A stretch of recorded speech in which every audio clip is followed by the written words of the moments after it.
पक्की हमारी बात मान लेना, हृदय की बात कह रहा हूं।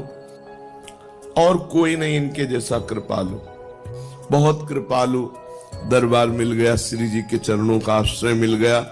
अब ये चूक मत करना, पक्का समझ लीजिए, इस जगत में गुणी का आदर है, अवगुणी को कोई नहीं स्वीकार करता।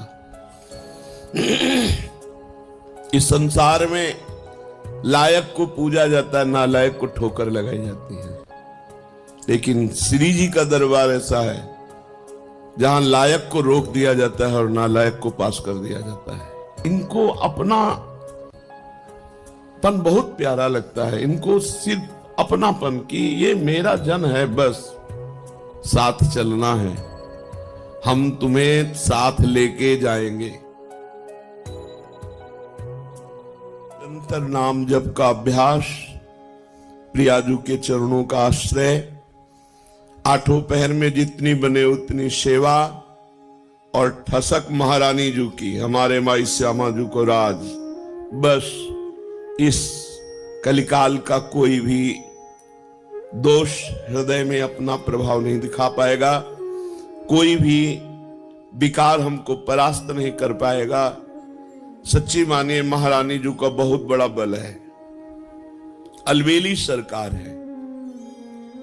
कोई भी स्वामी ऐसा नहीं देखा गया, एक बार गलती माफ कर सकता है, 2 बार गलती, 10 बार, लेकिन बार बार गलती करे तो स्वामी को क्रोध आ जाता है, रिश आ जाता है, और दंड देने पर उतारू हो जाते हैं। अब ये दंड से सुधरेगा।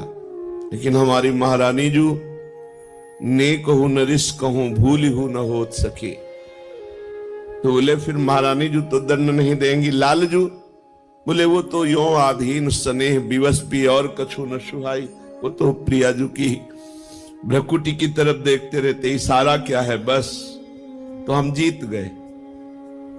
हमारे अवगुण, हमारे दुर्गुण अब हमको प्रभु से दूर नहीं कर पाएंगे, क्योंकि हमसे गलती हो सकती है, पर हमारे स्वामी को रिस नहीं आती, नाराज नहीं होती। अवगुण करे समुद्र सम, गनत न अपनो जान। सहज स्वभाव पर नवल किशोरी जू को मृदुता, दयालुता, कृपालुता की राशि है। ने कहूं न रिस कहूं, कभी नाराज नहीं होती, इतनी भूली। कान में श्री जी कह रही थी, काहे को रोवे, तो आशीर्वाद चाहिए, मैं दे तो रही हूं आशीर्वाद।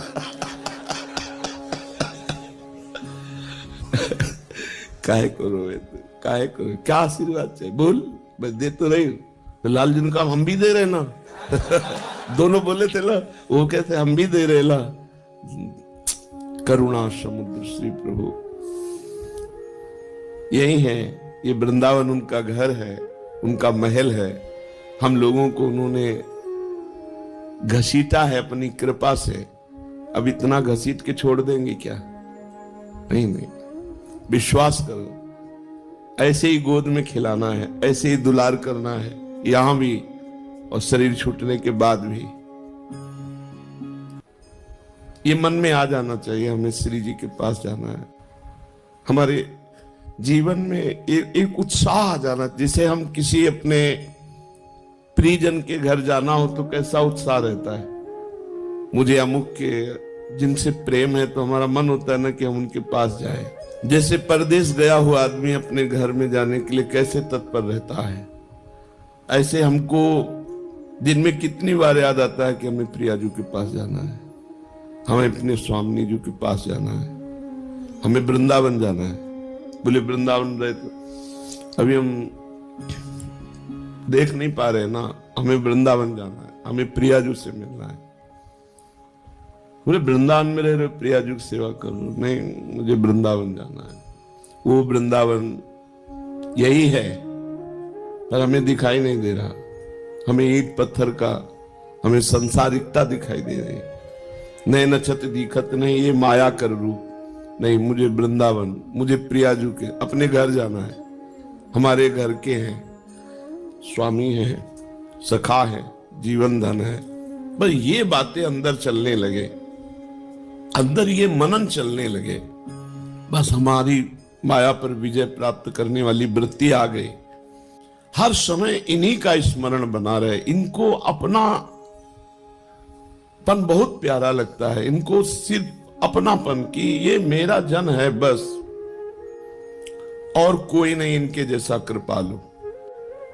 पक्का समझ लीजिए, इस जगत में गुणी का आदर है, अवगुणी को कोई नहीं स्वीकार करता। इस संसार में लायक को पूजा जाता है, नालायक को ठोकर लगाई जाती है। लेकिन श्री जी का दरबार ऐसा है जहां लायक को रोक दिया जाता है और नालायक को पास कर दिया जाता है।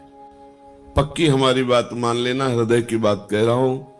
जिसको अभिमान है कि मैं लायक हूं तो उसे रोक दिया जाता है, रुको देखो तुम क्या लायक हो। और जिसे लगता है मैं किसी लायक नहीं हूं तो बोले आ जाओ, यही दरबार दीन को आदर रीत सदा चली आई। हम अपने में देखें क्या लायकात है, क्या पावर है। कुछ नहीं है, जो कुछ है वो प्रियालाल है, कुछ नहीं।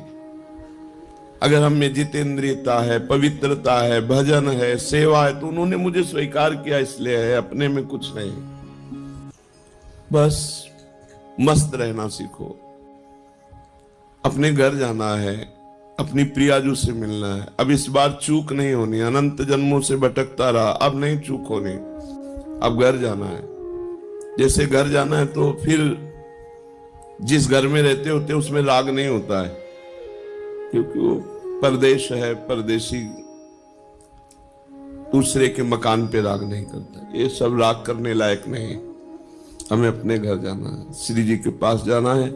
जब तक हैं तब तक उनकी प्रगट सेवा में, उनकी आज्ञा के अनुसार जीवन बिताने की चेष्टा करते हैं, मगर हमारा लक्ष्य हमें श्री जी के पास जाना है। बस अंदर इतनी ठान लो, बस जिस दिन श्री जी से अपनापन हो गया, बाजी जीत गए, माया पर विजय प्राप्त कर ली। कुछ नहीं देखती श्री जी, कुछ नहीं देखती, बस अपनापन देखती है। और हम श्री जी को अपनापन नहीं दे पाते, बस इतनी बात है। अपनापन हम अपनी इंद्रियों को, मन को, ये सब, श्री जी को नहीं। श्री जी मेरी, मतलब श्री जी जैसे अपने भाई को देखे कैसा लगता है, अपनी बहन को देखे कैसा लगता है, अपनी माँ को देखे कैसा लगता है, अपने पिता को देखे तो कैसा, ये मेरे हैं। भले बाबा जी बन गए हैं, तो देख के एक बार तिरछी चितवन से ऐसे मेरे बाप है, मेरी माँ है, मेरे पिता है। और ये जन्म जन्म की हमारी आत्मा है, हमारे प्राण है, हमारे प्रीतम है, हमारे जीवन धन, इनको भूल गए थे हम। अब हमको गुरु ने याद दिलाई कि ये हमारे घर वाले हैं, यही हमारे प्रीतम है। बस अब आठों पहर चिंतन करते हुए जीवन व्यतीत कर रहे हैं। समय हमें जाना है, वृंदावन जाना है, अपने घर जाना है, अपनी प्रियाजू के पास जाना है। इस छली कपटी संसार में नहीं रहना, नहीं रहना, नहीं आना पुनः इस संसार में। हमको अपनी प्रियाजू के पास रहना। बस एक जिद, एक अंदर लालसा, नहीं मुझे जाना है, तो जाने की तैयारी जो होती है वो रसिक महापुरुष बताते हैं। कैसे रहो, कैसे बोलो, कैसे बैठो, कैसे चलो। नहीं, देखो संसार को अपने पन का पूरा राग होता है, मम्मी पापा, रिश्ते नाते, बस। परमार्थिक को पूरा प्यार होता है भगवान में, वही परमार्थिक। और तो सब फिर दंभ पाखंड नौटंकी नाटक है।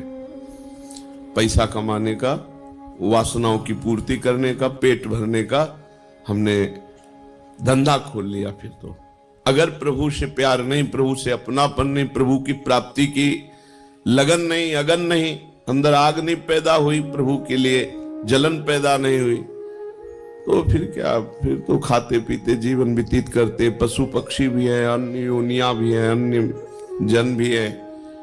परमार्थिक का एक ही लक्ष्य होता है, प्रभु। प्रभु की चर्चा, प्रभु का नाम, प्रभु के गुण, प्रभु के जन, प्रभु का कुछ भी, वो प्रभु में मगन। प्रभु के सिवा और कोई अपनापन नहीं दिखाई दे। ये अंदर की बात रखने, बाहर व्यवहार में तो सबसे हमें, सब जीवन सो प्रीति, तो परिवार की मिले चाहे बाहर की मिले, सबसे प्रीति दिखानी है। लेकिन अंदर से प्रीति केवल प्रियाजू से हो। बहुत कृपालु दरबार मिल गया, श्री जी के चरणों का आश्रय मिल गया। अब ये चूक मत करना, ये इधर उधर झांका ताकि, इधर उधर की बातें, कुमार्गगामी जो व्यक्ति हैं उनको हम साधक नहीं कहते हैं। ऐसे का संग न करे, मुख न देखे, गुरुद्रोही इष्ट द्रोही का मुख न देखे। जो गुरु की अवहेलना कर दिया उसका मुख न देखे, उससे संभाषण न करे, तभी इस मार्ग में आगे।